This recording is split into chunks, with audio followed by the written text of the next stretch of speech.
Gaza kwa kusema pray and you will bring in to ye. Bob we are man on Basia. And when are we? Get them out, we grab a bank and win. Say that away for where? Zanzando, my boy, Zanzando. Zanzando, my boy, Zanzando. Eh, my boy, Zanzando, my boy, Zanzando. I'm going to go. Zero, Zanzando. I'm going to go. Zero, Zanzando. I'm going to go. Zero, Zanzando. Mariare, Tabe, Mariare. Mariare, Tabe, Mariare. Eh, Nane Moji, Jajo, Besabe, Mariota. Zadeo, Mambo de Zanzaneo. They can do Zanzaneo. They can do Zanzaneo. Zanzaneo, Mambo de Zanzaneo. Ena de Charibita, Mambo de Zanzaneo. Ena de Diababita, Mambo de Zanzaneo. Que Zade, Zanzane, Zade, Zanzane. Bagajagane, Bagade, Pomoriate. Bagajagane for money. When you made a master, what does it take from Gamba? We have this another digit, I'm not in a business on digit. Sari, Zanzande, Sari, Zanzande. But the man of Mujakas are both Jambano, oh, Madame Walkers are both Jamban. Or I've been your Biaga, Buram Damu. Sari, Zanzande, Sari, Zanzande. Jabo, Charlie. Bressa, Papa, Carry. Saleo, my brother Zanzaneo, eh, my brother Zanzaneo, my brother Zanzaneo. They have probably done my brother Zanzaneo. They gave me down my brother Zanzaneo. Zanzaneo, I'm a brother. Sale, I'm a brother. Sale.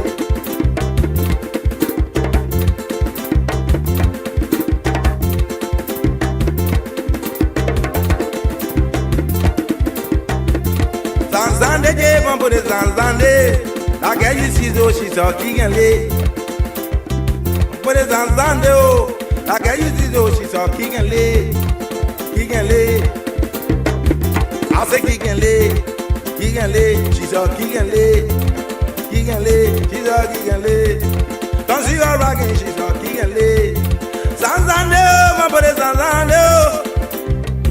Tiro de Bravo Pouon.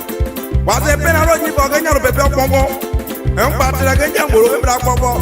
Don't get one. Just a Takwa Member.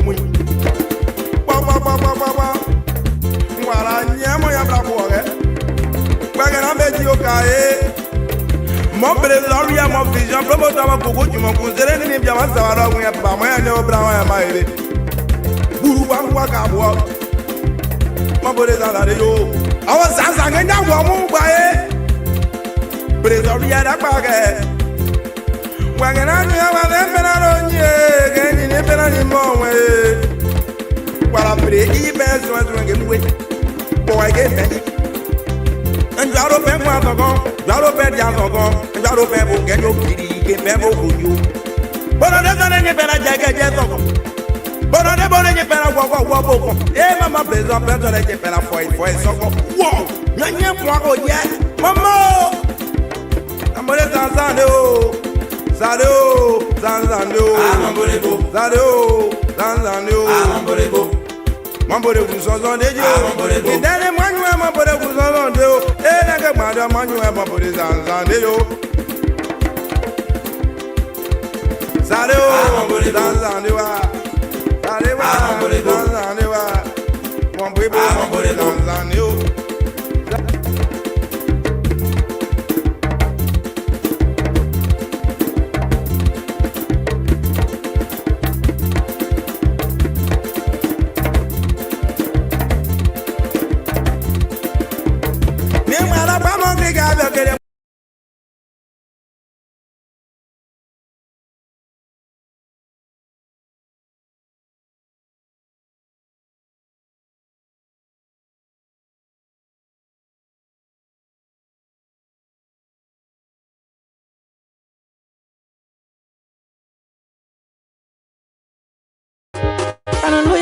Abosaranyo, mubo jiza bia mubo bayeka.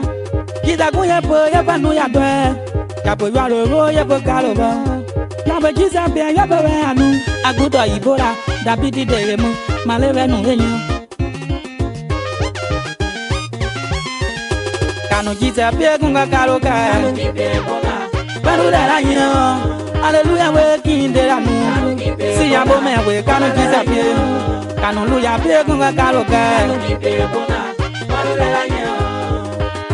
Maru dara nyo. Kanu jisa be. Geba wo ya bo wasan yoko. Kanu luya pie, Pastor Danda gambo wasan yoko.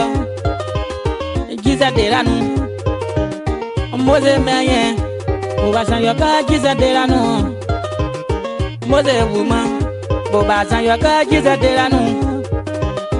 Jesus deranu. Manu derasio, meka sinu boy kago sibosu. Kabo sibosu kanu luya pie.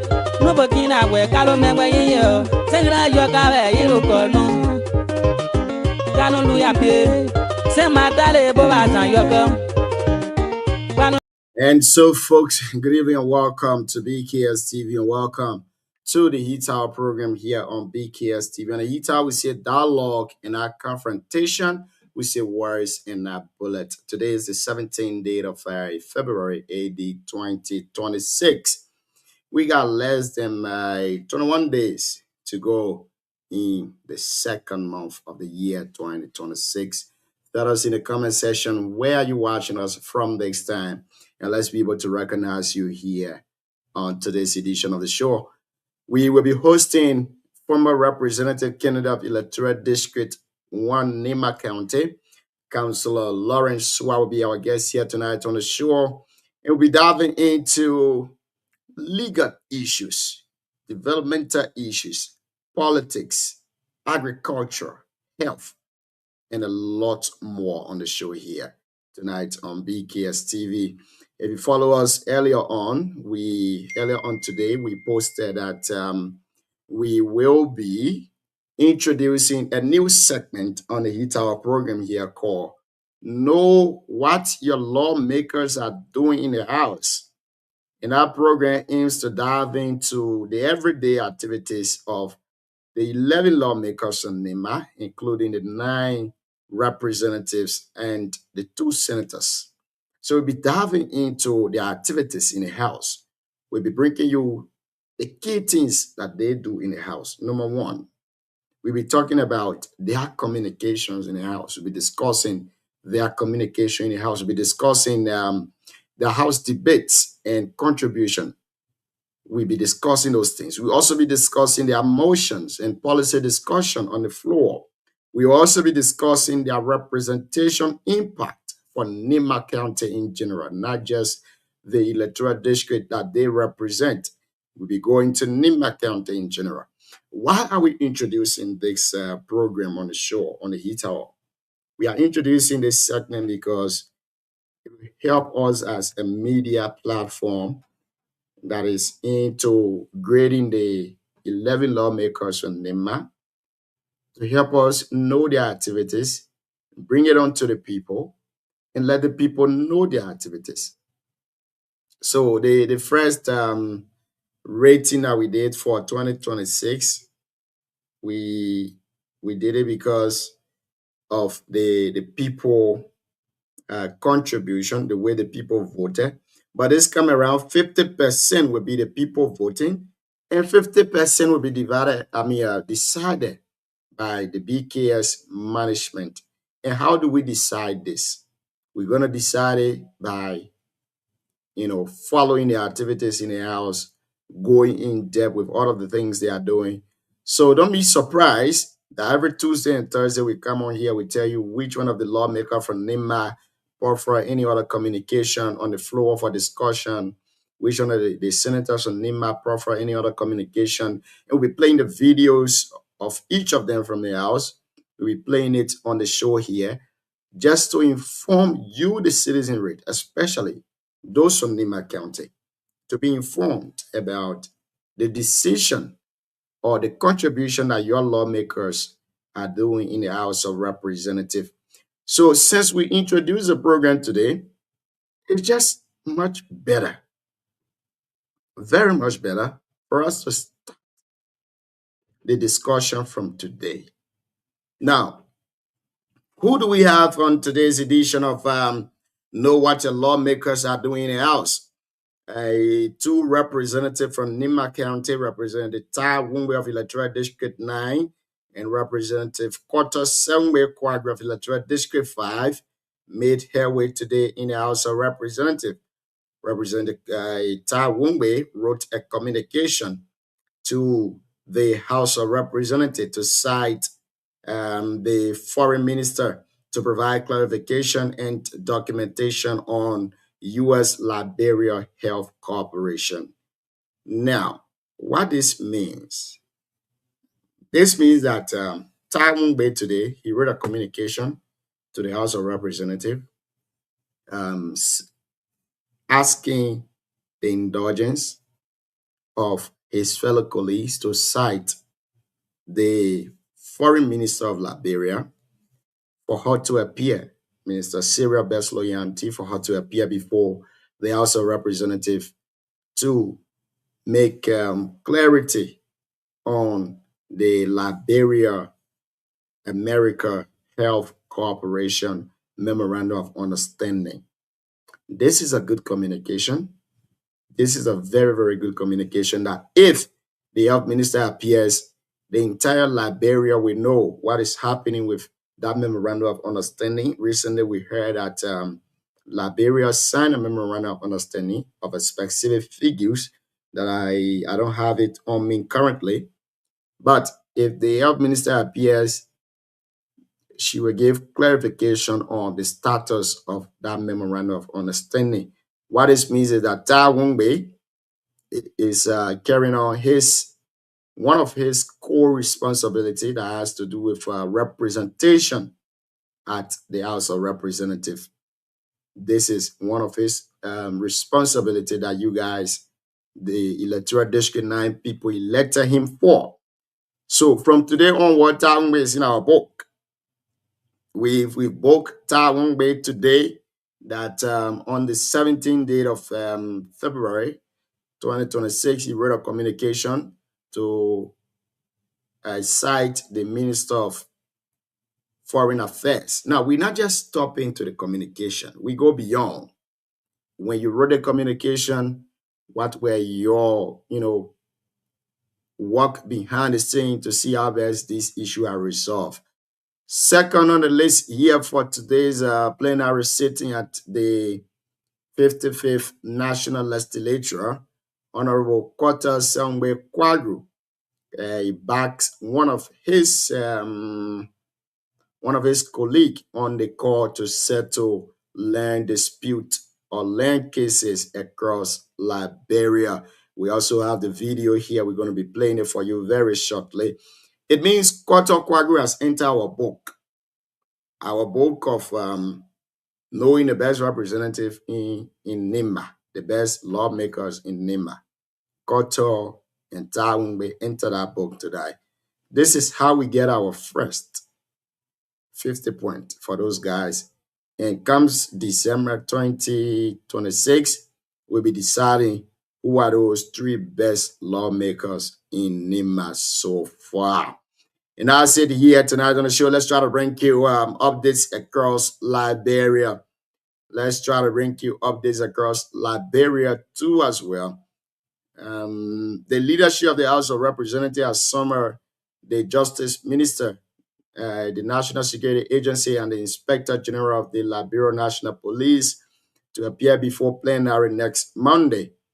The move follows media reports about a group calling itself the National Fuller Security of Liberia, allegedly formed as a community-based protection structure. Representative Tai Wungwe and Luther Collins raised concerns over the group legal status, structure, and authorization. The House leadership says national security is the responsibility of the state institution and has called for clarity to ensure public confidence and maintain peace. We will go for this break. When we come back, we'll be ushering our guests in the studio here this evening. Stay with us and keep listening. bo wazan yoka. Isara no me yigera bo. Kanu jizape. Vivian boya, bono jizape.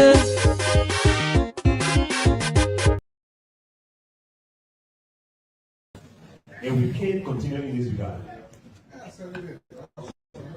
This, interestingly, Mr. Speaker, this Minister of Mines sat in the same chamber. He was a representative. And I do remember, as at the time I did my last job with Lone Star Cell, I was called here.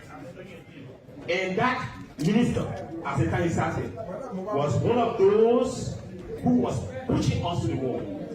Now he sits in the executive and he's called it and decides to say, well, better like a word to tell them.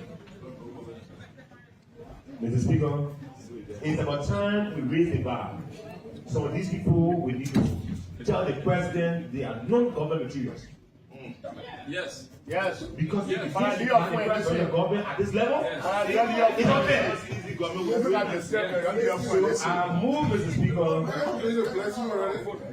that if I can obtain a second. For the very last time. For the very last time. Go ahead, I am here before you. I am CEO. That this minister be made to appear in plenary on Thursday and show reason why he should be having contempt. He should appear with his lawyers. He should appear with his lawyers at 9 o'clock and report to the office of the chief clerk and the relevant companies that were called him at a second. So second. The motion being forward, and the minister appear on contempt of his lawyer. Are you already voted? Is a difficult situation right now for the Minister of Mines and Energy, Minister Aaron Matinoke Tingman, as today he was cited or summoned the House of Representatives to appear before the 55th National Legislature to show cause why he shouldn't be held in contempt. Now, this issue of contempt here, I know it has been there, it has been on the book for a couple of days, or let's say a couple of years, and we just getting to know about it. Many people just getting to know about it. But there are two organs of our government in Liberia, the judiciary and the legislature, that has the power of contempt. Recently, that the judiciary exercised that power by summoning or citing Justice Opa Yezian, commonly known as Prophet Key, to appear before the full bench to give cause why he shouldn't be held in contempt. But upon his appearance, the full bench found him guilty of criminal contempt. Now, it is the Minister of Mines and Energy, Minister Aaron Matinoke Tingman, according to the House of Representatives, they've cited him and he has refused to appear before the House of Representatives. Therefore, they are now summoning him for contempt. Not contempt, really, but they are summoning him to give cause why he shouldn't be held in contempt. Now, for this one, he might probably tell them that, okay, I went somewhere, I had executive engagement, X, Y, and Z, and all of that. But we will keep following the story. As the news unfolds, we bring you in-depth analysis about things that will go on at the House of Representatives or the House of Legislators at the Capitol building in Monrovia, Liberia. Let's bring you a big sort of update too. The National Muslim Council of Liberia has announced that Muslims across Liberia will begin observing the holy month of Ramadan on Wednesday, February 18, following sighting of new crescent moon. Now the moon begins tonight, so the Ramadan begins tomorrow. The decision was reached on Tuesday after a meeting of the Crescent Sighting Committee, the Festival Council, and the Council Body of Imams, which confirmed that the moon was sighted in Saudi Arabia in accordance with Islamic tradition. Based on the confirmation, the council urged Muslims nationwide to commemorate Fasting Wednesday with nightly Tarawih prayers beginning Tuesday evening. In its statement, the council cited the Sunnah of Prophet Muhammad, emphasizing the practice of beginning the fast upon sighting the new crescent and ending it the same way. And of course, that's it from the Muslim community in Liberia. And I want to say happy Ramadan to all Muslims across Liberia. We are almost is 46 minutes from my end to the beginning of the holy month of Ramadan.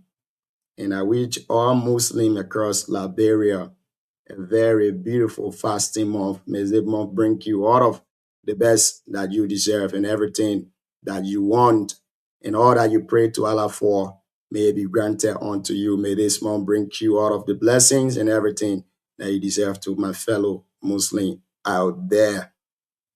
Abraham M. Tuma Jr. is watching us this evening. He said, good evening, good blessing, good evening to BKS. My name is Abraham M. Tuma. I'm watching you from Sussex Community, Ganta City. Abraham, welcome to the show.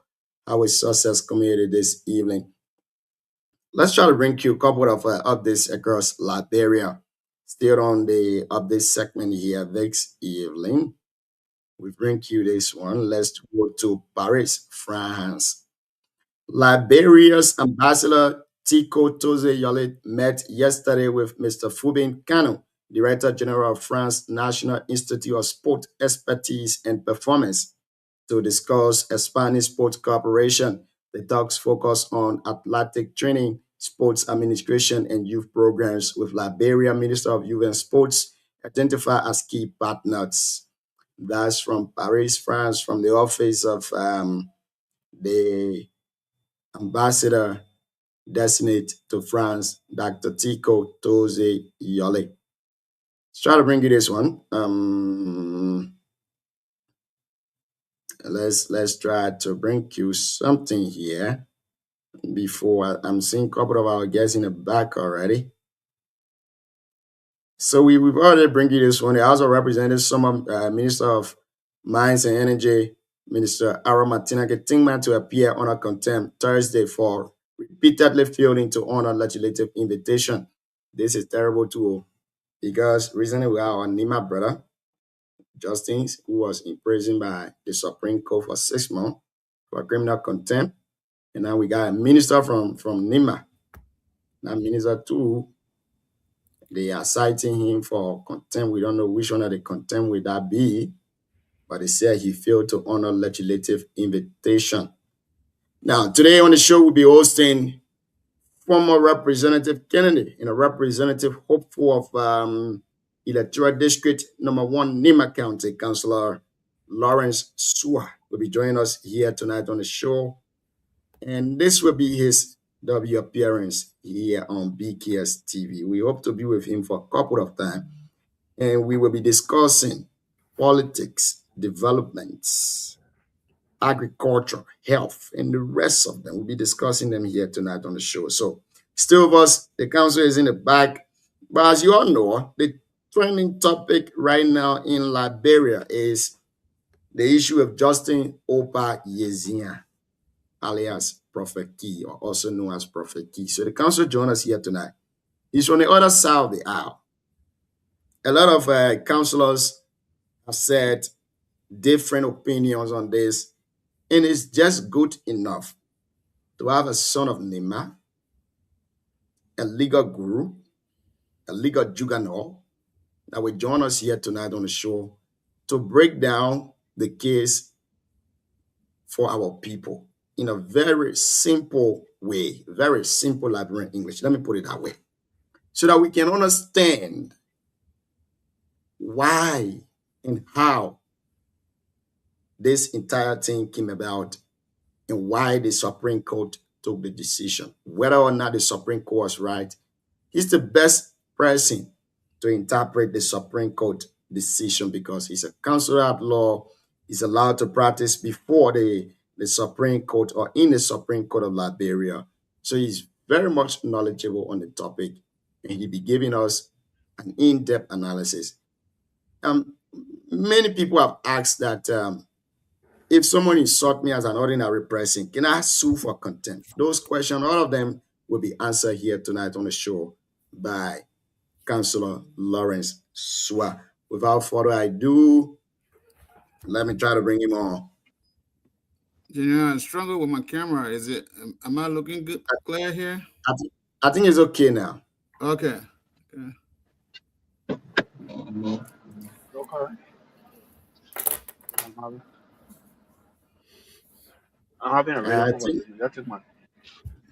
I think it's okay. Cyrus, how you doing this evening, Chief?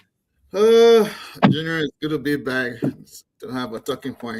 It's great to be on the show to run him off a little bit. Thank you. Welcome.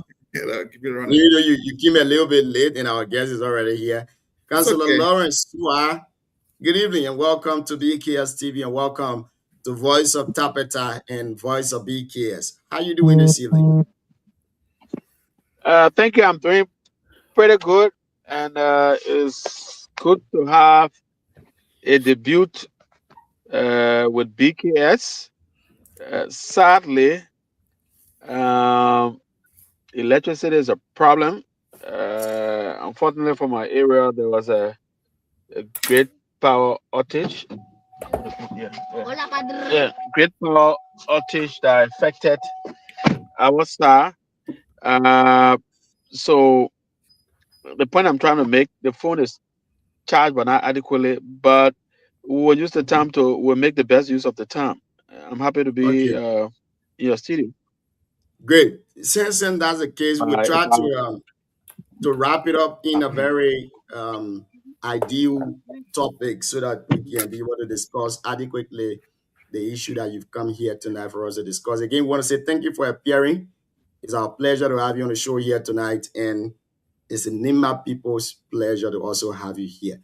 Now, just in case you might be familiar with this, but you're appearing in a dual role or a dual capacity tonight, a politician and also a counselor at law. But let's start with the legal issue first. Counsel, you've made your opinion on the case, the famous case currently in Liberia, in which you guys would say as lawyers involving criminal contempt of Prophet Key, Justin Opa Yezian. What is it that the Nimba people, the public, in the layman understanding, those of us that didn't go to law school, but just know about maybe carrying people to court, what do we have to know about this case? What are the pros and cons about this case, and why Prophet Key was in prison for criminal contempt? Tell us in a very simple Liberian English for our only people listening to you in Glaizo, PA, Nyor, Butuo, and the rest of Nimba will understand. All right. Thank you. So, first, we'll tell our people what Prophet Key said, and then why the Supreme Court called him to ask him whether that what he said, and if that what he said is a disrespect to the court and all of that. So Prophet Key went on his show and caused the Chief Justice Man Bacchus talking how in front of her looking and all of that, how behind her looking and that. Then he calls the Chief Justice on and say how behind the Chief Justice looking. The Chief Justice backside. Then he start there, he said the Chief Justice can still corrupt.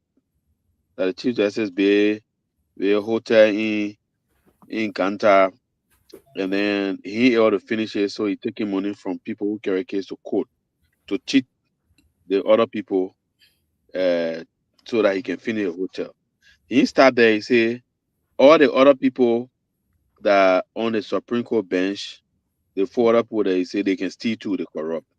He stopped there, he say all the court in Liberia, the judges there are corrupt, they can steal. So when he made those accusations, in our law, anything you do to make the Supreme Court to look ugly and be disrespected, anything you do that not true,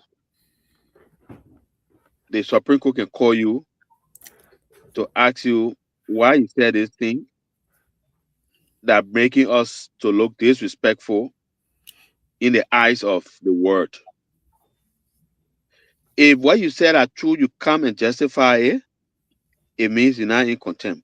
Contempt is something you said to disrespect to court, to make the court look ugly, and you know what you're saying that not true.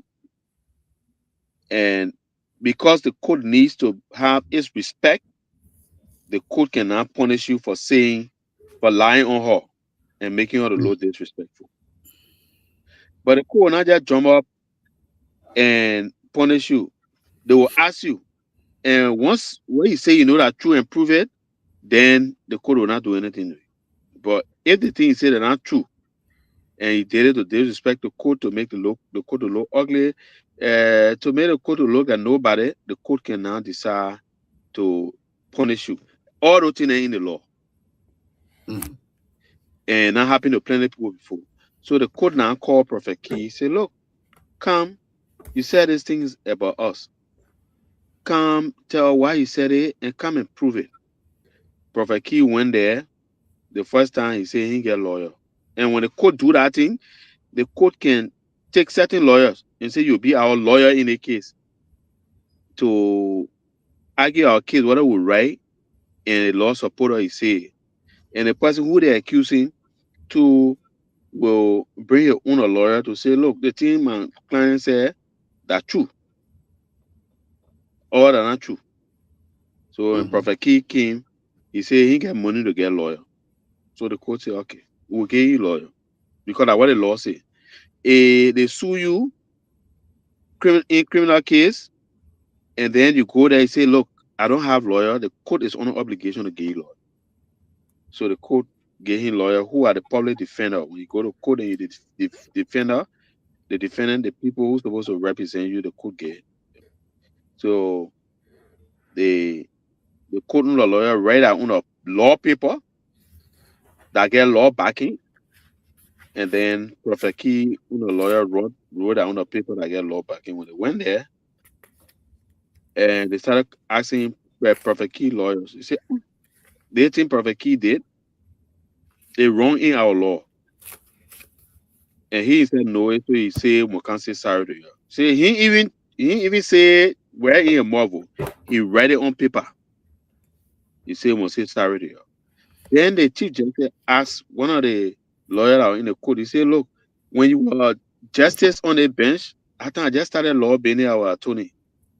Is there any law that support that if somebody will say they are in contempt of court come and a lawyer speak, we can ask the person to verify? The man said yes. So they called Prophet Key. Prophet Key came and said, look, my people, what I did, sometimes I can't be by myself to do it. That people can bring a problem to me. So I'm sorry, I'm wrong. You forgive me. And the court said, you ask for forgiveness, but they're writing in the law book. One of them is in Article 14 of the Constitution. Article 14, Article 15, Article 5. Article 15 say you got freedom of speech. You can talk anything you want to talk. But that freedom of speech, if you do it to affect other people's freedom, you're responsible for it. So freedom of speech not say you might be causing people. Freedom of speech say you can talk and criticize people, but you can't cause it. Article 14 say that, look, in Liberia, the state that includes the law people got to put law in place so that our culture can be respected.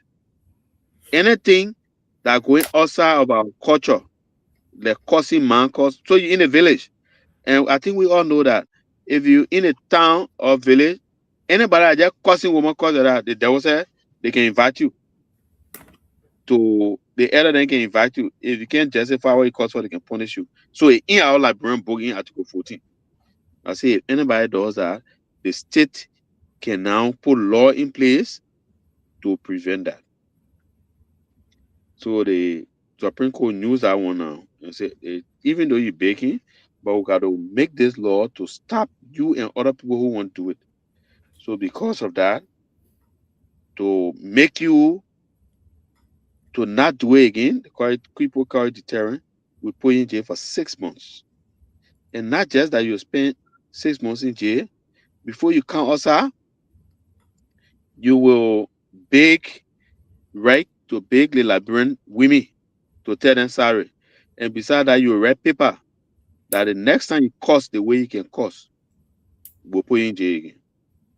And not just for you, it's for other people who will want to do similar thing. So that's the Prophet Key case in summary. Now, people from your side now, from the legal side, other people been saying their own thing on the other side. They've been saying the Supreme Court was wrong to imprison Prophet Key. Some of them been saying the Supreme Court was right to imprison Prophet Key. What's your side on this entire case? My side is the Supreme Court is right to imprison Prophet Key. And in law, the way we can do our law thing, we can't just say you're right or you're wrong. But when we say you're right, we must show law that say you're right. When we say you're wrong, you must show law that say you're wrong. So I'm challenging the people who saying the Supreme Court is wrong to bring that under law. I say that some of the law that say Prophet that the Supreme Court used to say Prophet Key is wrong, that Article 15, that Article 14, and Article 5, Article 5B. Article 15 say, look, you got freedom to talk all you want to talk, but that freedom, if you abuse it, you will be held responsible for it. So, for example, our Prophet Key abuse it. That freedom say you must cost people all around. That freedom say you must lie on people all around. So that Article 15 there. Article 14 say the law should be put in place to make people to respect Liberian culture. Liberian culture say that men must be causing women all over the place. No. So Liberian culture not say in the current public policy. So because of that, we punish you. The same thing with Article 5B. Besides that, there are plenty they call it opinion. There are plenty book the Supreme Court now right. And there are plenty cases. In a law book, they call it Supreme Court opinion. When my paper I wrote, I put it inside. Where the Supreme Court now say anybody that didn't respect us, we can punish the person. And we can decide the punishment. So since the 1970 and up to now, Supreme Court now do plenty of things for people that they respect them to put it in jail. For example, in 1998, Milton Tiaje, Jack got up because he had issue with one of the small court. He got up, he went and had a press conference and said the court corrupt. The court called and said can't prove that it corrupt. He improved it to put it in jail. There was in 2010, our one guy, he just got out, they call him Packer. He started cursing Jean Etta Wolo College. He's still on the bench. So the Supreme Court called him and said, come and tell us why we should not hold you in contempt for cursing one of us. He could not prove it, the put in jail. So there are cases. So when people say the Supreme Court wrong, they should show that on the law. One law they're trying to show, they call it Abdullah Kamara Act, and that talk about freedom of speech. That act says you got the right to criticize people. You got the right to accuse people. But I ain't say you got the right to curse people. I ain't say you got the right to curse people and go free. Okay. So that I want to bring it, but so other people too on the other side, they've been saying that the Supreme Court sue Prophet Key. Therefore, our law say if you sue somebody as a judge, because now you not sue, you got personal interest in the case. To avoid conflict of interest, you should resign. Now, how does this issue of Prophet Key differ from interest and all of that with the court? There's no law that has to do with contempt that say when the court say they holding in contempt, the court that say that holding in contempt will move from the case and don't sit over it. No. Our law say contempt is disrespect to the court. So, for example, our big court in Senate court is the circuit court. If I go there as a lawyer and I'm before the judge and do anything to disrespect the judge can say, look, I'm holding you in contempt, but come and tell me why I should not hold you in contempt. The law say that judge that accusing me, that judge must sit down over the case. But that judge will appoint a lawyer who will bring law to say I'm wrong. And I myself, I can bring my lawyer or send a lawyer myself, I myself to say I'm not wrong. These are the law that support me. So in contempt cases, the court is the one that accuse. The court is the one that preside over the case. But the court will appoint a lawyer. So the court will not wrong for doing. Somebody listening to you way in maybe Butuo or any part of Nimakane will be saying, yes, when you insult me, I can take you to court. This whole issue of contempt, does it affect ordinary citizens? Can an ordinary person sue for contempt? In our constitution say contempt power with our lawmaker then. When they respect them, they can hold you in contempt. Contempt power is in a court. Contempt so now, now me as an ordinary citizen now, if somebody insult me, how can I sue that person? You can sue the person for what they call disorderly conduct. Okay. In our criminal law. You can sue that person for what they call disorderly conduct. But let me take you small. Yeah, go ahead. Finish your thought, Chief. So, but if you do that one to the court, that will bring disrespect to the court. That one that contempt. Okay, great. Let me take you now to Article 74. The other minute from the other side of the act, they've been sending out different people, and somebody say Article 74 say yes, you as the judiciary, you got the power to hold somebody in contempt, which is right. You can hold anybody in contempt. But the power to determine the penalties for contempt, it lies with the legislature. Therefore, the legislature have never passed any other penalty. Where are you taking your penalty from and you're prosecuting people with contempt? Okay. So to answer that question there, the law we got, and my phone going low, but we'll try. The law we got, you got a constitution, which is the higher law. You got a statute that lawmakers make, and you got the Supreme Court opinion. That the Supreme Court can interpret all the law. And the Constitution said that in Article 74, but the Supreme Court in the year 1974 brought down one opinion, and the name of that opinion they call it in Reed Francis G. Doe, and the reference is 23 LLR 38 from page 41 to 42. That's a 1974 case. The Supreme Court said that it is the constitutional power in them. And let me just read it. The Supreme Court has the inherent power not only to punish for contempt of court, but to determine what constitutes contempt. Also, any act which tends to belittle, disgrace, obstruct, interrupt, prevent, or embarrass the court's administration of justice is contemptuous. The Supreme Court further said that it has the inherent power and cannot be limited by statute. So what the court say? The power for contempt, they give it to us. And that power, we can decide how to punish. No other law can tell us how to punish. So that was how the Supreme Court interpreted that Article 74. Then I gave you another law that the Supreme Court interpreted Article 74. They call it in real judicial law, and the Supreme Court was interpreting that power that it gave the legislature to decide what can be punishment, and it's in section 2.5 and 2.6 of our judicial law. You know what it goes there? The Supreme Court original authority,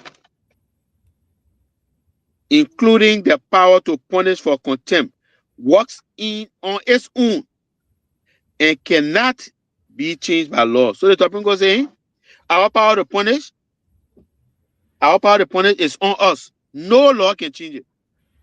So based upon this Supreme Court opinion, the issue of Article 74 now has been interpreted. And the Supreme Court has said we can decide the punishment. Okay, that's great. Now we got many people listening to us tonight via radio and also on Facebook and YouTube. And we also got our panelists here that will ask you questions before we take leave of you. Hey, man, you appear in a dual capacity tonight, a politician and also an attorney of law. So we'll ask you all the different questions from politics to legal issues. We'll go to I DK. really hope to be here. I really hope to be here long. Though my phone is 15%, we'll try. Okay, let's try. DK, let's hear you. You can ask 2 questions at most. Thankfully, all the panelists are here tonight, so we are okay. DK, let's hear you. You can ask your 2 questions after you go to Cyrus, Suman, and Lorena, and maybe we can take it. When you bring a panelist that is your big brother, you put me in a different position. No. People that know me very well, you know. No, DK, we don't do it here to other girls. You don't do it here to other girls. Ask your hard questions. Okay, thank you. The name I have for him that we used to call him way back is Kabila. So when you hear us calling him Lawrence Kabila, that the original name we used to call him. But anyway, welcome, big brother. If I'm creating any problem in the world, I depend on you, Sona, and the rest of the people to defend me in court. My first question will not be the prosecuting. I'm not a lawyer. I put it to bear myself. My first question to you is, what's your intention in District 1? Are you still considering to contest in 2029? That's a good question. I'm a political person, and the likelihood is that I will give it a last shot. Thank you. Then my last question, this is, there have been this news from the county administration that you are the consultant to the superintendent, you are the legal advisor to the superintendent, and last day with this announcement of your ambition, are you still a member of the Alternative National Congress, or you are considering to join the Unity Party since you are in good rapport with the current administration, including the vice president? I am an executive member of the Alternative National Congress. Matter of fact, I'm the vice chair for planning and strategy. That's an established fact. The Local Government Act requires that the county council should have a legal consultant who serves as a lawyer for the county council and by extension the county. I am that person.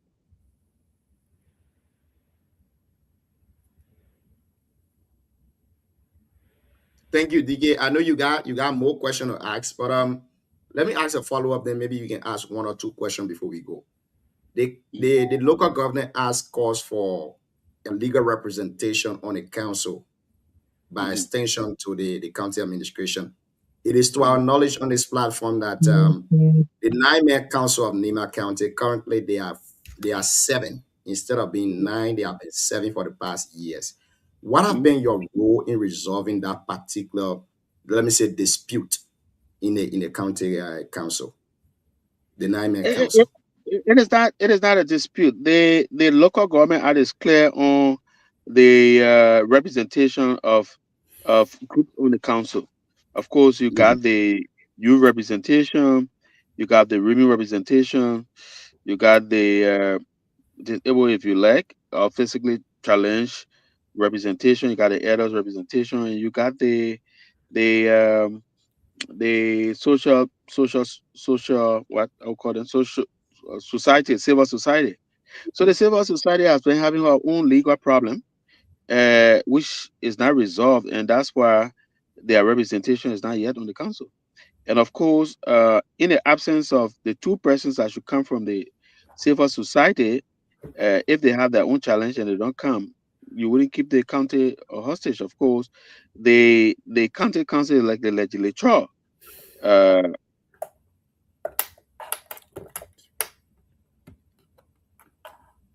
Wow.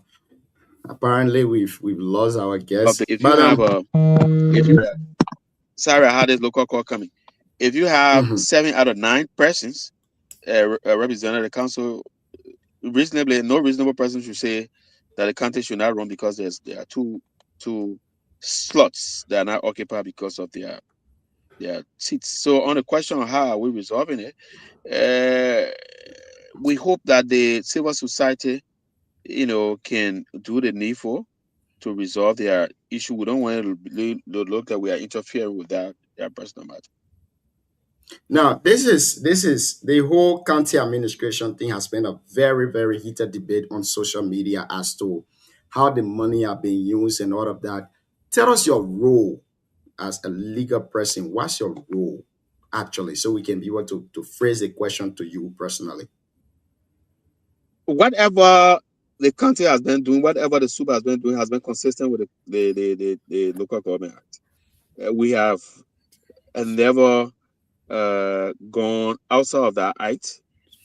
Every money expended in the county, the process of proving those monies have been followed, and that's why, and you may not know, there are rigorous process for a budget approved to be implemented. So and the way it works is that the budget is formulated from the local government and the SUB, but the way it's formulated, people, they go in the various district, if you like, they give their priority, and then based upon that, the budget is formulated and brought to the county council. The county council looks at it and say, look, we don't think we should spend XYZ money in this area.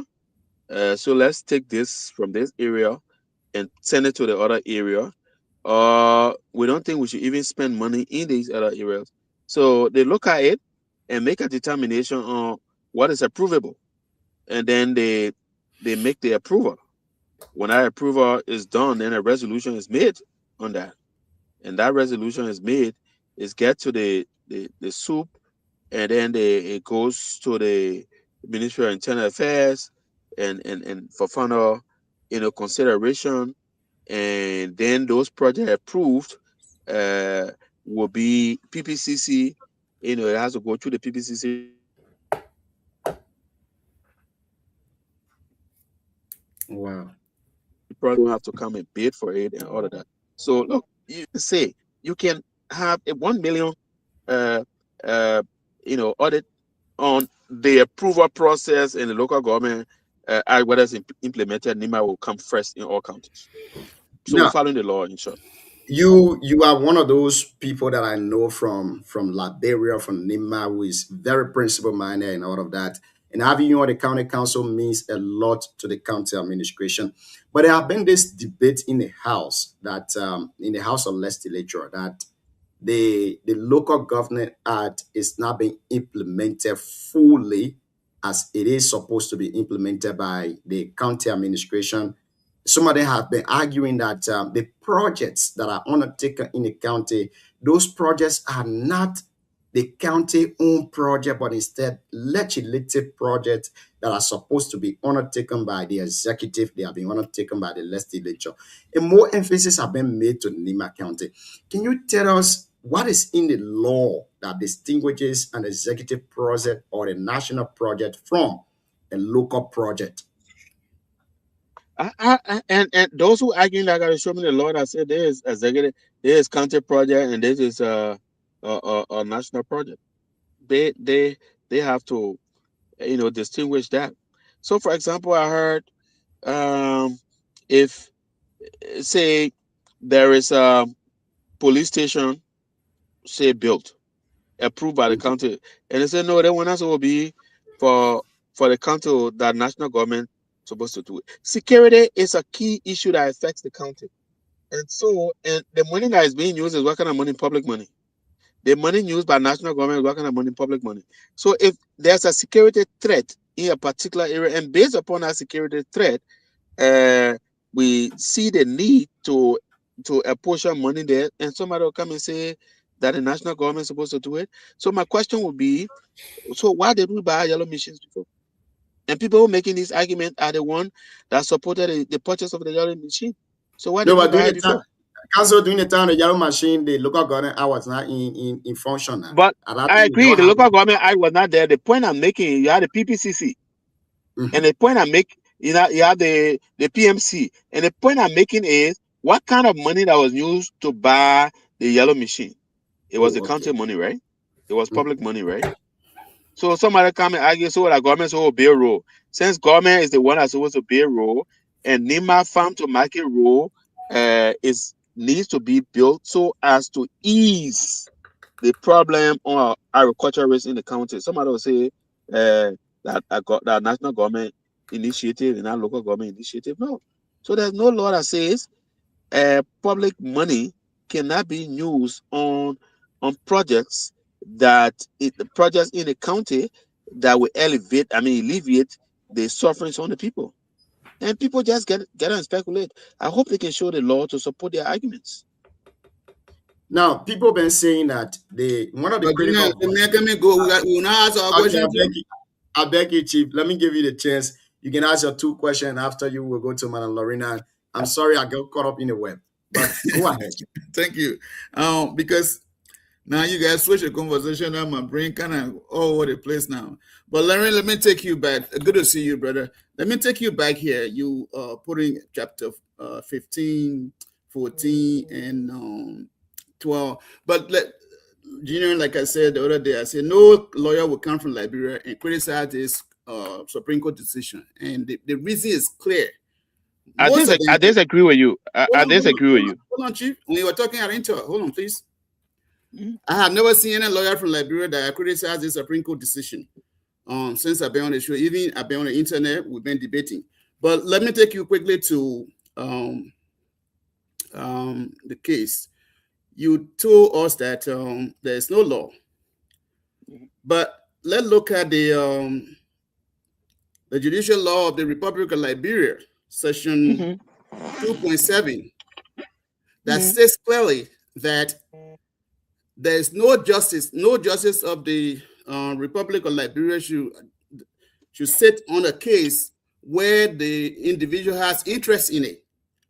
So in this case, Prophet Key pointed directly to the Chief Justice of the Republic of Liberia of corruption. And as we know that in Supreme Court, you do not produce evidence. And the Chief Justice was part of the case and he was involved. He asked questions, even though I think somebody else presided over the case, but he was there, he asked questions. So is there anything in our law that talks about conflict of interest? Yeah, there's conflict of interest in our law. In the case of contempt, the law says it is the code that contempt is against. And that code that contempt is against, the code precise. The 2.5 you just referenced. 2.7. I bring your attention again to the case in Reed Judicial Law 2.5 and 2.6. That just go directly to 2.7. Hello? Sir.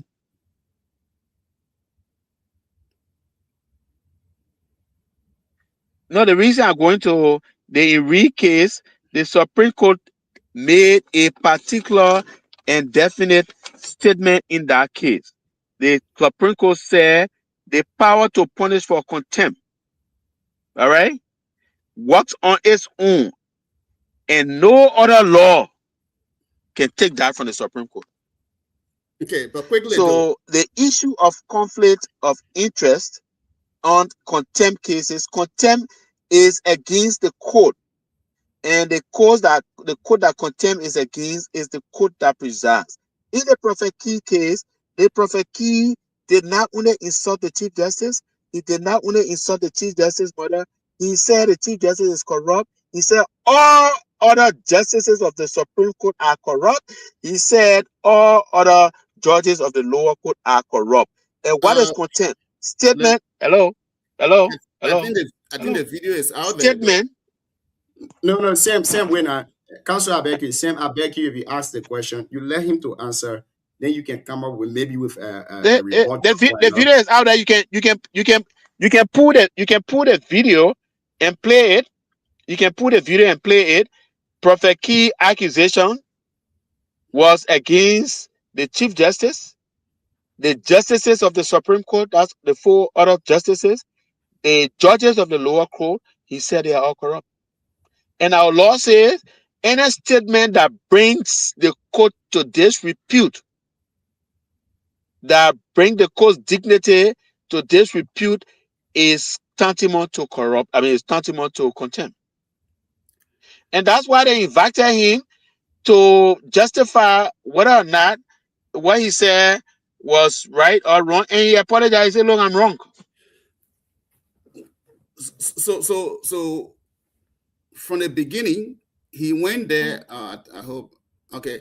From the beginning, the letter was not a contempt. So he has gone to court, and no, I think you got to. I think you got to check. I think you got to check. You're making some facts here. So I know on the 4th they wrote him a letter. Yeah. On the 4th, they wrote him a letter, and that letter he received it on the 5th. And that letter gave the environment, look, that you insulted the Chief Justice and the Chief Justice's mother, that you said all justices are corrupt, along with the lower court people, and this brings disrespect to the court. Come and let us know why you said this, and come and justify.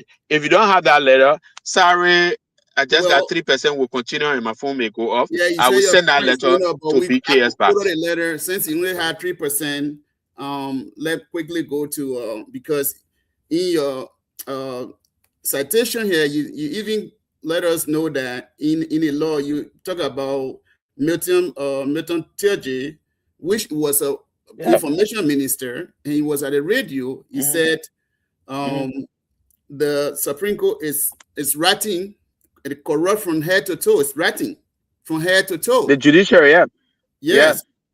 So I read a thing. And then the Wulu Coding one, she was an official that she went for her goods to Napa.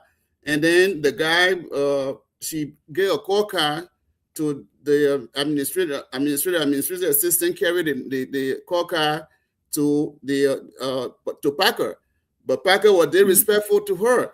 That case you guys are referring to, that's a different case. Prophet Key is not an official. No, hold on, Chief. Prophet Key is not official of the government. Prophet Key is a private citizen.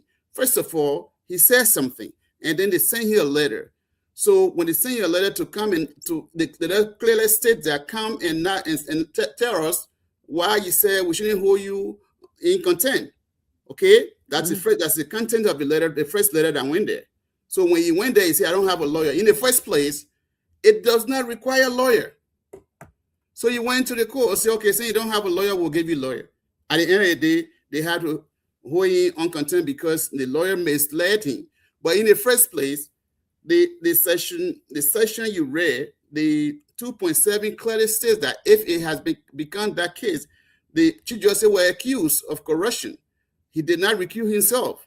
It said, and the video, if you wanted to play, when you charge your battery, you come by next time, we'll play the video. Since you say it directly to the Chief Justice of the Republic of Liberia. Thank you. Now, Chief Lawrence, you can respond to that. So this is it. Contempt has nothing to do with whether or not you are a government official or so. Contempt is a disrespect to the court. So in the instant case with Milton Tiaje referred to the court as being rotten and corrupt. Is that statement a disrespect to the court? Yes. It was not because he was a government official. Parker disrespected the associate justice. And the court is not a building there. It is those who preside there. So his conduct was disrespectful. So it's not whether you're private citizen or you are not private citizen. So that's one correction we need to make. On the other issue you raised, in contempt charges, in contempt cases, it requires lawyers. When they say you are here in contempt, in the Supreme Court, the counselors can speak there. And our law provides that if you are a defendant and go to court and say you don't have a lawyer for impartial trial, the court gives you a lawyer. The court gives you a lawyer. And we need to look at a lot of things. And that's why I reference you to Article 14 and Article 5. So do we want our society to be a society where we put into our children Marcos, the Prophet Key would do? Article 14 says no. Article 5, Article 5E, Article 5B says no. We should have public policy. I don't know whether we're happy that with the kind of insult Prophet Key will rain on people, and then we are in social media stage, and our children go and see it, and then the state does nothing to prevent that. But the case here is not about that's moral. If when it comes to moral conduct, is different. I don't support Prophet Key insulting people, women and stuff. But the morally is wrong. But what we are discussing here is a constitutionality of the case. That what we're speaking here. First of all, in the Supreme Court, you do not produce evidence in the court. Okay, so they invited Prophet Key to go and tell the reason why. Chief. So he has his evidence. How can he even produce the evidence in the Supreme Court when the court? I mean, the case does not even start with the Sacred Court of the Republic of Liberia. And I think that's where you're missing out on the law. It says the Supreme Court does not take evidence, and it has to do with cases that emanate from the lower court. On the issue of contempt, they say come and prove. So Prophet Key will go and say, look, Chief Justice, I said you got your own business. This is the business registration. And again, I'm sure all of you read my write-up. The legal citations are there. The legal citations are there. And that's why when I'm having these arguments, I say, look, bring your own citation. And the other thing I need to correct you on, you indicated that there's no lawyer that have challenged his opinion. Yesterday, my colleague and I don't know whether my sister Lorena listening, Vani, Rogers and I were in OKFM. They invited us for and against. Vani was against the opinion. And he stated his reason why you're against it. So lawyers do critique, and the law allows us to critique opinions of the court when they are given. Before your 3% run out, sorry to it's going 1% now, but let's talk. Okay, say go 1%. Madam Lorena, if you're there, you can come on to make your statement or ask a question before we let go of the councilor. But come back next time. So let's try to. I will apologize. I will apologize. Maybe we'll do it tomorrow, and I'm sure it will be much better and we'll be fully charged. Tomorrow will be if your management will agree. Yeah, we agree. We agree to tomorrow. We want to stand this entire. But let me hear from Lorena before I leave. Great, Lorena. Let's give you the opportunity, man. Yes. Good evening and good evening to my dear brother. So for the past 3-4 days, we've been talking this Prophet Key and the court issue. And like I said, I don't have a question for any guest who come out the show and and is supporting the court's decision or the verdict, because in my mind it's even late. So I think this going to serve as deterrent for Prophet Key and other people who think they can get insult, and they just go free, especially those insulting people at that level. And then another thing I would like to say that I heard you asking you. Often I hear Nimbayans talking about government project and NIMA project. Oh, they're using the county money for government project. So why they can't use the money to build school? In my mind, I think schools are also government project. So maybe it's say they should divide the money on Nimbayans, just change the money to Liberty and give you 100 or 200. Then, but if you say they shouldn't do this project because That's it's a good government one. project, but they should build schools, it should be school. The school is the government is responsible for schools in the country. The government is responsible for health facilities. So there is no project that is purely NIMA's project, and some that are just for central government.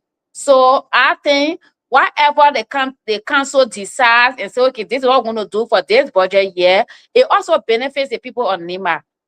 So that's what I would like to say. Every time people come, every question keep coming. I don't know if other counties are having the same concern, but here Nimbayans talking about it more. And I think we should be happy because our county is being referenced in other counties when they're talking about the local government, how the power the county has, the county council has, how they're being used to develop their county. Our county is being referenced, but then some of us see it to be like, oh, they put eating the money, they doing government project. Government does not, NIMA does not have a project of its own. Maybe that the bank that coming, they say they doing groundbreaking in July will be NIMA project. But other than that, even the school people recommending to be built are government project. Hospitals are government project. Unless they can put all in a queue and divide the money or the individual eating, and then we are our own project. That's what I like to say about that. We lost him. I think your phone went off. But here is it though. This county administration thing, that's something we all got to understand. And I think the national government did not do well to the Liberian people when it comes to the awareness of the Local Government Act. For all of us to understand. So, Sam, the Constitution of Liberia says that Article 10, it says the Constitution should be taught in all institutions, be it university, be it high school, it should be taught in all of those places. Now you see, today we're sitting on this platform arguing of contempt, and then we're saying that it is only the Supreme Court that has the power to interpret those laws. It is because we don't know our laws. We don't know our fundamental rights as citizens. How do we know that if you say this is an insult to the court and you'll be cited for contempt? When the same Constitution says the Constitution should be taught to every institution, from elementary, from kindergarten level, all the way to university level. We've not been taught. Nobody knows their right. Now, to this local government act issue, a lot of us get it complicated. Even me not here, I've criticized the superintendent before for building other projects or carrying on other projects in NIMA. At that time, I never had the Local Government Act in my possession. But reading through the Local Government Act and getting to know the roles and the responsibility of these people, you get to know that the supremacy given to the superintendent, and there are no distinction between these projects. And come to think of it, you cannot sit and say this project is a national government project. But my point here is that there are certain projects we have to leave for the national government. And there are certain places we have to go and intervene. The money given to us is not a money that we can build, but a money we can use to intervene. If Asila Mental was not giving us 1.5 million, we'd be like the other counties in Liberia. All receive the same 200,000, and the rest of the money that will come to us. But because we receive 1.5 from Asila Mental, which half of that money goes to the affected communities, the little one that we got to use across the counties, they are not supposed to be used for certain projects. For example, you can look at a police station, you say, or a prison compound, you say you go and build it, you go and build a room. That's supposed to be for national government. That's a national concern. You can look at Welcome Gate. The issue of boundaries is for national government. You can't go build Welcome Gate and you say that's a project we're supposed to initiate. We got other things we need to do. I'm not distinguishing between these things, but I believe there are areas of high priorities and low priorities. And those low priorities include the Sanniquellie Welcome Gate that was built by the superintendent. Is it a good project? Yes, it is. But is it an issue of high priority? No, it's not. But if you take the money and carry it to a school building where the classroom is dilapidated, and you start to build something there like what she did in Sanniquellie, to the Sanniquellie Pre-Primary School, that was great. When the storm came, it destroyed the building. But she went there and reconstructed that building from ground level and even modernized it. We appreciate that. Now, if you go to hospitals where the women there do not have maternity waiting home, like she's been doing, and building those maternity waiting home, I will appreciate it. But if you go to say you're building Welcome Gate, I think that's not a priority project for us to undertake. Nevertheless, I will come to you, Mana Lorena. The money we're receiving will not be a continuous money. The money that coming from national government, we can use it on those projects. But the money we're getting from county social development, which is from ArcelorMittal Liberia, we can use this money and try to invest it in something that will bring a return. We said this thing before, time without number. The Nima Eco Lodge you're seeing today, that would have been a project for the county administration. Dokopo and Mayor Magluma Umbibara, they failed. Not Dokopo, but Nelson Kwakwe and Magluma and they failed. Dokopo failed. Man, I either going where they failed. You got Sanniquellie. Lake Tida is in Sanniquellie. Every superintendent that comes, they say Lake Tida will be a tourism site. We'll build this place. But it's not like that. But the superintendent, she's been going extra mile. I must appreciate it. But some of those projects she's been taking, I believe they are not projects of high priority. And of course, this 2026, we should focus our minds. Because starting from 2026, we start to receive 5 million. For those of you who don't know. Starting from 2026, we start to receive 5 million from ArcelorMittal Liberia. Because the MD has been signed and the budget has also been passed. So the money we'll get from the national government is different, but from ArcelorMittal Liberia, we get 5 million. I mean, the entire TD counties will get 5 million. Nima alone will get 2.5. That 2.5, let's try to invest it into something that will benefit Nima County. Thank you. I will stop here for now, Mana Lorena. We can hear from you, and then we go to Cyrus. I think we got another guest coming on very shortly. Let's try to be brief about our statement, and we can bring him on. Okay, so thank you, Junior. Like now, I like the direction it's going. You say you are not condemning or saying certain projects are national projects.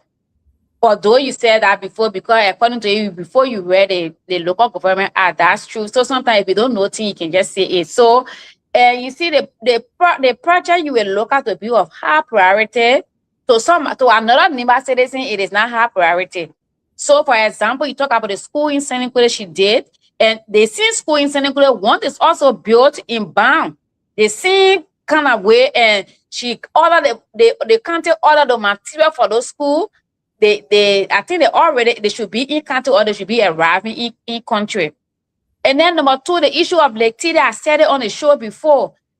Lake Tida is going to be the county's project and a tourism area, but until you can relocate the market, you can't have Lake Tida over there and have people going there for sightseeing and then have the market right over there. So there's a new market that is being constructed by the county administration in Sekimpa.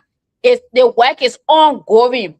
But you know the superintendent got away when she gave you a contract and she see picture of her contract on Facebook, she can tell me, she can say a part of her agreement will terminate it. She say the poor must see it when it's ready. You see the issue, they see where they did they spot something in the Nima Lodging Morovia. So the market, the work of the market is ongoing. And so as soon as that is finished, and then the market, people will move there. They're going to break down that all sending to the market that it's almost on the road, and then the issue of the TDL will start. So while it is true that we think school is, in my mind also, I want to agree with you, is of more preference than the gate. I'm not saying that with Tuesday, but we're doing our certain limit. So our certain limit is better to have it yet. You know, everybody have a different preference. So all we can do is to make sure that the county council, there are different groups that are represented on the county council. Maybe let's say for the women group, I could go to the person, the representation of the women group and say, this is what we want as women. And the youth too can go to the youth and say, this is what we want as youth. And then because all these people meet together to make that budget for the year and what the money going to be used for. So they also, according to the local government act, they are responsible for coming back to us to give us report. Not the superintendent, but the county council. And it's not happening anywhere in Liberia. And it's because they put themselves, they don't even understand. Some of them don't understand the local government act yet. But we hope and pray that as the Ministry of Internal Affairs has transitioned to Ministry of Local Government and they have a decentralization and a whole unit with a deputy minister, we hope they can do better, they can do more, informing citizens and even informing the county council what they do, because they owe us that explanation to say for 2025, this is what we did, but we don't know. You know, until out of curiosity or until the superintendent says it before we hear it. But the county council should be going back to us, to the different groups they represent, to be able to give them report. But it's not happening anywhere in Liberia because it's strange. So we have to keep talking. You have to do your own reading. Like Eddie Jawodo have to send me that stuff to be able to know, you know. So that when I'm talking, I can be talking like an informed person. So yeah, so that's it. More talking, more learning, until we can get used to it, like how the Nigerians are used to it, because that's the kind of thing that Nigerian, you know, is doing. But for us, it's new to us. Madam Lorena, you are 100% right. And I must say, I'm siding with you guys on this issue. But then we transitioning from another a democratic system to another democratic system, which is we're going to a federal republic system like the other country have in Nigeria and other places like Germany, the US, and other places. The information is not being disseminated to the people. The county administration by now, they should be the one in charge of, you know, carrying on awareness on the various campuses, carrying on radio engagement and all of that, so that people can understand what the local government act is. Not for somebody to go sit there and say, okay, since I'm an opposition to this government, I will criticize them. Whatever they do, I will criticize it. No matter how it is, I will criticize them. We're not knowing our rights. If you listen to me earlier, I said it. The Constitution says our law should be taught to us as citizens, but it is not being taught. What can we do, ordinary people, even to get access to the law, the Local Government Act, to get access to it? It's either you know somebody from the system. This is one of the issues that we face in Liberia currently. We have no website, absolutely no website that we can get information, especially our laws. You see the court system, they will operate. The only people that will tell you, say, this is a case law, they are the lawyers that know about the case file. But there is no website. Like other countries have been doing it, Kenya, Nigeria, Uganda, and other places. No case file to tell you, say, this is where we post things. The laws are being amended. Nobody knows where they are posted. Only the representative got them. Those are working the executive, they got them. So we have a challenge. We have a serious challenge. Madam Kou is doing extremely well. For the past years, Nima have had superintendents. She's been the first person that have been doing extremely well. The beautification of other places, including the superintendent compound, the administrative building, all of those places. But Do we consider these things as a priority for now? No. And you see, with the way this lady have walked, it brings question to us that we should ask other superintendent that have been serving. The man Ide Gongro White, no disrespect to her. You got Nelson Cockway, no disrespect to him. You got Doc Cooper, no disrespect to him. What is happening? Where this money was used before? Why don't we have an account to them? Why don't we see visible projects to this money that was spent in Nimba? But since the councillor said you'll be appearing tomorrow, let's keep it. We got another guest here tonight. We'll take at most 40 minutes of him. He dropped again. So let's go to you, Sam. What say you on this discussion? Junior, thank you so much. Thank you. I really appreciate it. Junior, all I can say on this issue, when it comes to local government art, I am naive to it. I haven't had the opportunity to read it. And one thing too, though, Junior, it's not everybody in society will know law. Sam, it's not your fault. You see, let me say something real quick before you go on. It's not your fault. That's why those people in charge of protecting the law or interpreting the law has to take the responsibility to interpret it every day to ordinary citizens. You don't have to have problem first and go to court before the laws are being interpreted to you. That's what the Constitution said. You should know your rights and responsibilities as a citizen. But unfortunately in Liberia, they only look at one side of it. When you commit a crime, you go to court before the law is interpreted to you. By right, we should have radio engagement. We should have all of these promos and jingles on all of the radio station, if possible, in the dailies in Liberia, for people to know. But in any case, you go to court and somebody say the contempt power lies in my hand. I mean, they won't get a power to say, I will interpret the law how it is. So since I get the power to interpret it how it is, once they want to in my favor, I will twist it in my favor for it to be in my favor, then I will prosecute somebody on our own. Then they will do it. And they do it, go. But anyways, let's hear you, Chief. Go ahead.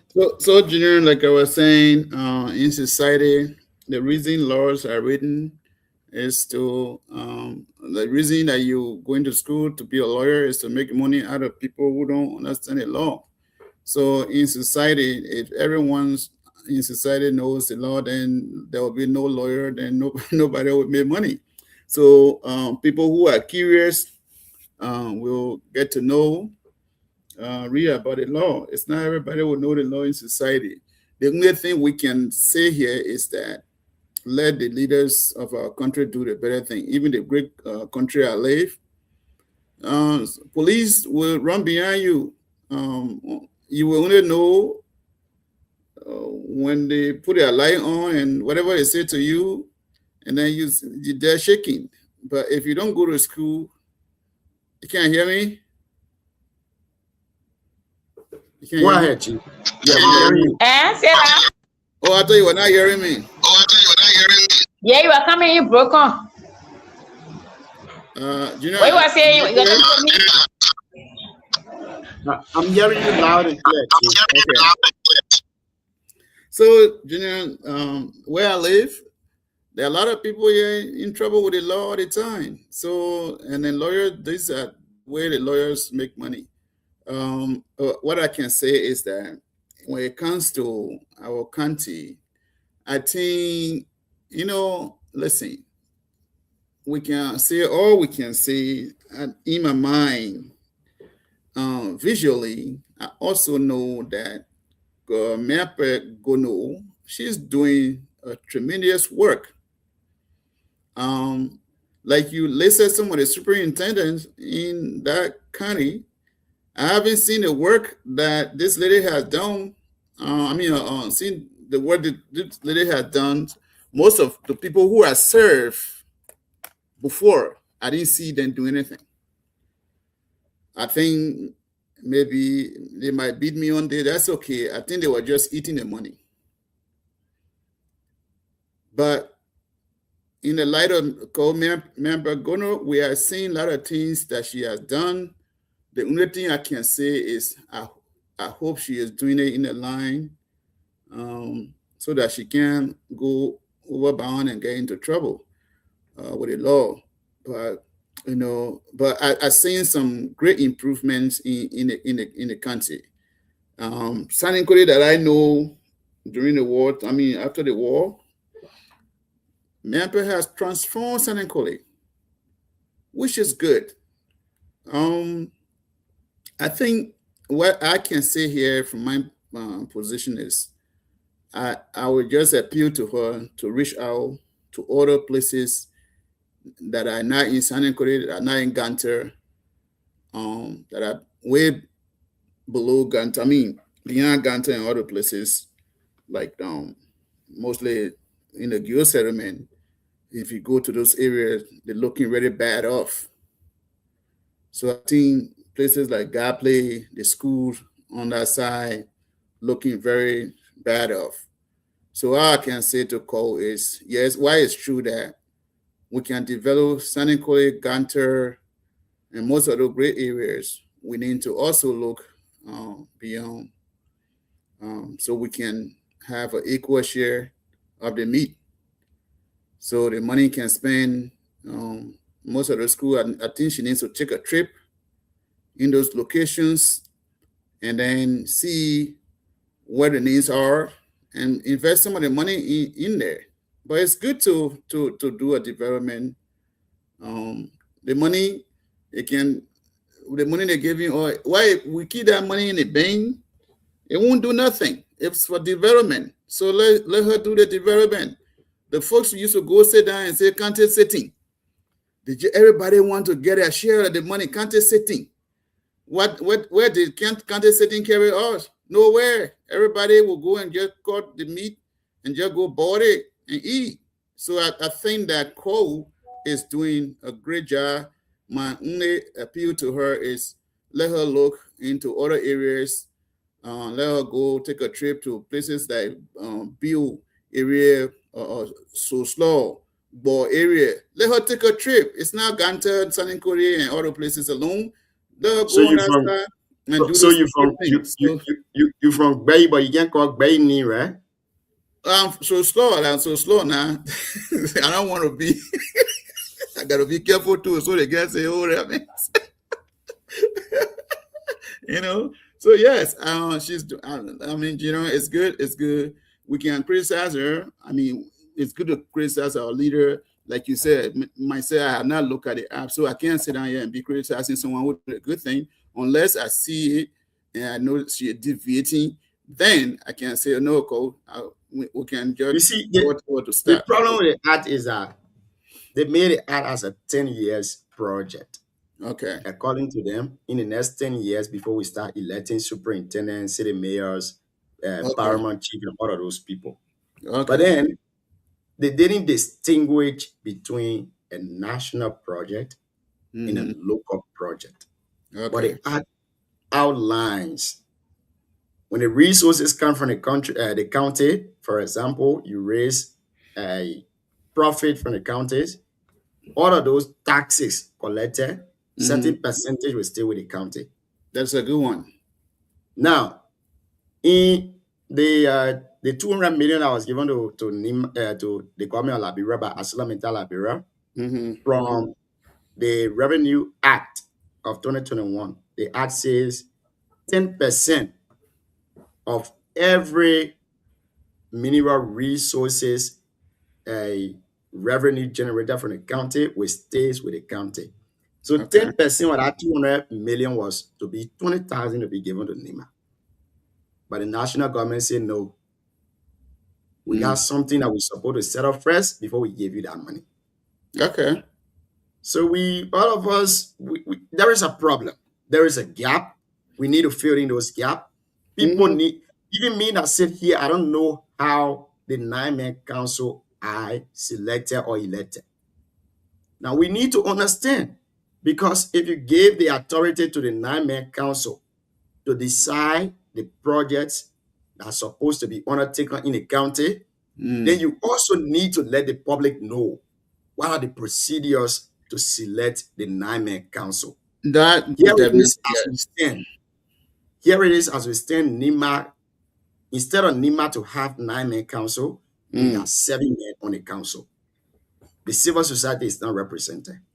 As all of us on the show here tonight know, civil society are the most critical voice of the country, but they are not represented on NIMA council. So then, quickly, Jim. So the 9-man council, are they selected by chiefdom, or are they selected by client, or how are they selected now? This is a question that we need somebody from the county administration to answer for us. Okay. How are these people It would be selected? good that we can have Cole here one day to explain some things to us. You know, it would be a good thing. We've tried. We need to know how these people are selected, what criteria are set for their selection process. Now, you can't take somebody from any other place and carry them and say the person is a youth representation, and you expect this person to manage over 2 million for the entire county representing the youth. What background this person have in development studies? What background this person have in finance? Oh, yes, we know you are youth. It's clear, it's true that you are youth. But what is your background? We need tangible projects. We need project that reflects the people. Now you see that Welcome Gate is a project that I criticize. We don't need it. We don't need it. I criticize our project today, and I will criticize it any other day. The one that yes, you see the Nima Lodge I built in Kibrisburg? I support it. That project, you could turn it to a hotel. It will generate funds for the county. These are the steps we need to take before we reach to the 10 years mark. Because in 10 years to come, the money we'll be getting from the county, 50-50. The government will take 50%, we take 50%. The government will not give us that much money again. We will be the one giving money to the national government. Therefore, we need to create the environment where we can become independent and sustainable. Starting from 2026, we will be receiving 5 million NIMA, Bong, and Grand Bassa. Nima County alone will receive 2.5 million of that money. 1.5 million of that money, according to what I read, 1.5 million of the 2.5 will go to the federal communities. Then 1.5 will stay for the entire county. What is our plan? What are we thinking of doing? And I said it here before, the superintendent is making our lawmakers lazy. We got a national budget. Funds are allocated to all of those ministries and agencies. The lawmakers, if they cannot go to advocate for their people, for Ministry of Health, to allocate money for their health centers in our district, and they be depending on the county social development funds, they are being lazy. The sole purpose of that money was for maintenance, not to go and start building health center, allocating money for drugs and all of that, while you got a representative that is representing the people. It's sad. But I think we've exhausted our time here tonight. It has been a wonderful conversation with all of you. And Lorena was here today. Thankfully, she and I, we agreed to the same thing. It was a great one. Councillor Lawrence Suwa will appear here tomorrow on the show, and we dive into this county administration thing. We need to know the do's, the don'ts, the pros and the cons of how the money are being spent. What is the difference between national project and a local project? This is 2026. What is the development plan for the county social development, the 9-man council that he served on? Can we have access to the development plan? Now, when we have these things in our possession, then we can critique. We can criticize. But if we don't, and we see the superintendent carrying on project, Yeah, just in So, that. so where can I access the local government? Is there the website for it? You need to get contact with somebody. God damn it. But I will share it with you after the show. Okay. Let's hear you finally before we take leave of you guys on the show tonight. In 2 minutes, give us your analysis and your parting comment, and we can go to Mana Lorena.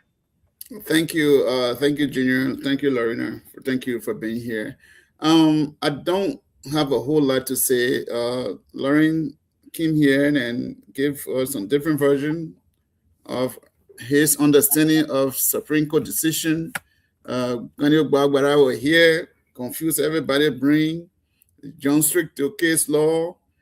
So it's different version of the explanation of the law in the Republic of Liberia based on the Supreme Court decision, and I still stand by my word. Section 2.7 is not being followed. All these case law they are citing here, it does not even coincide with the recent case of Prophet Key, Milton, Willow Colley, all these government officials. These are different cases because when you're making reference, okay, so I want for Lawrence to come tomorrow and say, okay, in the case of private citizen like Junior in 1998, Junior versus this and say they went to the Supreme Court, or Junior versus Supreme Court. That's private citizen case. But in government officials, anything you say, because you in the government, you criticize or you disrespect, yes, of course, that would be a case. But for private citizen, I want for Lauren to come tomorrow and tell me, because he was saying, try to tell me, oh, it's an official. I say, oh, God damn it, it's the same thing. But let him kind of make, because case law is a reference law. So you got to make a reference that is similar to that particular case, but they're giving me a case that is not even similar to that case. So I'm yet to understand what's going on with them. Maybe we can, when he comes tomorrow, let us know one of the lawyers that had different opinion on this case that didn't agree with the Supreme Court. Maybe we can get our knee or the lawyer to invite a lawyer to come to our show too and give his or her version of the story or the case. But as for the Nimba County thing, I want to say categorically many thanks to the woman that has transformed Nimba County. Junior, in my days of assistant, I have seen many superintendents in Nimba County. Most of them that I saw, there were lawn devil behind them dancing. When they go somewhere, they carry lawn devil, When they get down, the lawn devil will be dancing behind them. People would just go stay in line to see superintendent. I can remember quite well when I was in the young men in school. They used to mobilize us to go when superintendent come into camp play area. We'll go stay in line from all the way Welcome Gate, all the way we stay in line to go see the Welcome superintendent. When they come down, what happened? You see the lawn devil dancing behind them. Then, so Junior, when I see Cole Mamper, that's why I always come with a different version of the debate here. I think Cole is doing great. Even during George Weah time, the young guy that was there, I don't even know his name. I didn't know what he did in Nimba County. What that guy name? You know the guy, the George Weah time with the superintendent. Nelson Kokwe. Nelson, what did Nelson really do in that? His town of Nelson allegedly sold the the scratch scrap, and then he appeared on a radio station allegedly. Yeah, and he said bucket cannot fit in my pocket. You see, so he was saying that I can sell an entire trim bucket, and a bucket is so big I can put bucket in my pocket, all of that. But again, you see, that's it. So, one of my disappointments in Cole is that when she was taking over in 2024, she said she was going to do an audit. According to information, the audit report has been released to her by the GAC, Okay. but she's yet to make them public. Let's know what these people did. Maybe she's working on it, Junior. Let's know what it did. I'm pretty sure, but Maybe it's she's been working almost on it. 3 years now. It's been 3 years. You can, I mean, audit report is long. People work for years, and you got to take time to audit them. But Right. we need a report out. Let's know what the people did, because you came in the last time and we've seen the visible mark that you've made. But we've been receiving the money for decades. Mm-hmm. So let's know what is happening. If we can't know what's happening, then we will stay in the dark. But if we know what's happening, and these people is confirmed that they took the Nima people money, Nima County can go after their properties. We can take seizure of their properties. We can take seizure of whatever they have in their possession and try to regenerate the money that they stole from the county. But if you cannot give us the report, then we can go after them. We as media institution, we can discuss them. So we still wait on the report from her, and I'm praying that one of these days she will accept our communication and appear on the platform so that we Yes. can critique her works in the county. So, Junior, so before I leave, I think I had confidence in Cole. I don't know why, but I just have confidence in her. I think it's because what she has done, for what I have seen in Nimba, because I had traveled 2024. That was up 2022. I think I was down there. I was there. I passed through Nimba. I mean, San Nicolas Sensitive.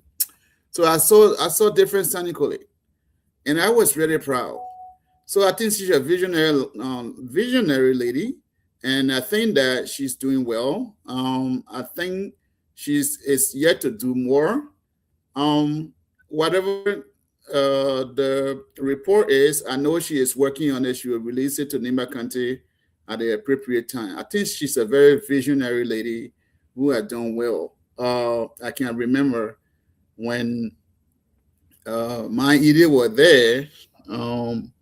There were a lot of things that was lacking. Even Liberian people said, Nimba people said, 1 million was missing, and all of those things. So, Junior, I think Cole is doing pretty good.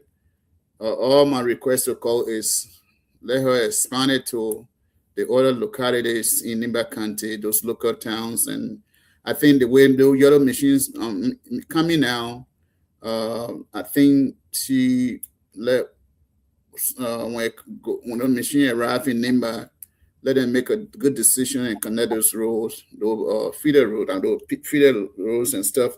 Let them open Ganta, because Ganta too, Ganta lack of roads, the community road, and they need to open it. Even at one point, they got 2.5 million that come in. Some of those areas we can pave them, you know, it will be a good thing. So the road from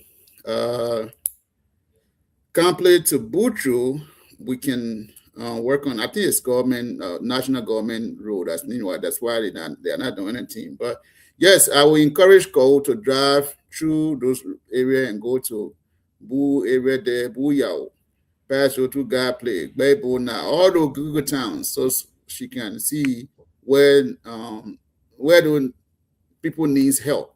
People in those areas, especially the school. I'm concerned about those school buildings. Our children are sitting down going to school, even the cleanest, and she needs to help those places. You know, I would love to see that. But other than that, Junior, before I take off, I want to say many thanks to Cole. Let her keep it up. I want to see her doing a little bit more. She's doing really good. Then those who came before her, because I see Sangpa were making noise behind some of these people. They were just dancing all day. I didn't even know that there was development money that Nimba County could not use. So today, good job. Go ahead, continue. We'll wait for Lauren tomorrow to clarify some things for her. Gina, it's great to see you all the time, and it's good to be on the show. Let's keep it going. Thank you. Thank you for being here tonight, Mr. Sam, and thank you very much to all of our followers who have been following us on Facebook and YouTube.